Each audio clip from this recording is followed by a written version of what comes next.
Doctor की ये कहानी आपकी हमेशा के लिए सोच बदल देगी। एक बार एक छोटा सा बच्चा अचानक बीमार पड़ गया।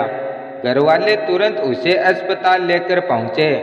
अस्पताल में पहुंचने के बाद इन्हें पता चला कि डॉक्टर साहब अस्पताल में नहीं है। इतने में सब हल्ला करने लगे और कहने लगे, ये कैसा अस्पताल है, यहाँ डॉक्टर भी नहीं है, कोई संभालने वाला नहीं है, हमारे बच्चे को कौन देखेगा। थोड़ी देर हल्ला करने के बाद देखा कि डॉक्टर साहब बहुत जल्दबाजी में आ रहे हैं।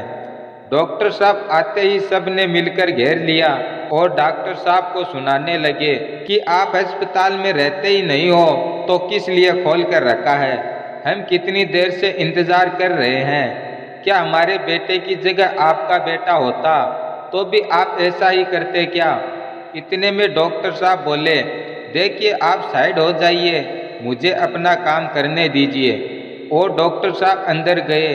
अंदर जाकर बच्चे को देखा और ट्रीटमेंट किया और जल्दबाजी में वापस जाने लगे। इतने में घर वालों ने फिर घेर लिया और पूछने लगे, हमारा बच्चा कैसा है। इतने में डॉक्टर साहब बोले, देखिए आपको जो पूछना है आप नर्स से पूछ लीजिए, मुझे जाने दीजिए। डॉक्टर साहब आए थे, उससे दोगुनी स्पीड में निकल गए। इतने में नर्स आई। फिर सब गुस्सा करने लगे और कहने लगे, इस डॉक्टर को घमंड किस बात का है, सीधे मुंह बात भी नहीं करता है।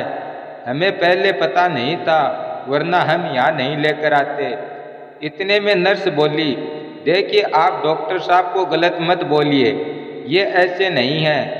दरअसल बात यह है कि आज सुबह डॉक्टर साहब के बेटे का एक्सीडेंट हो गया है और उस एक्सीडेंट में डॉक्टर साहब का इकलौता लड़का खत्म हो गया है।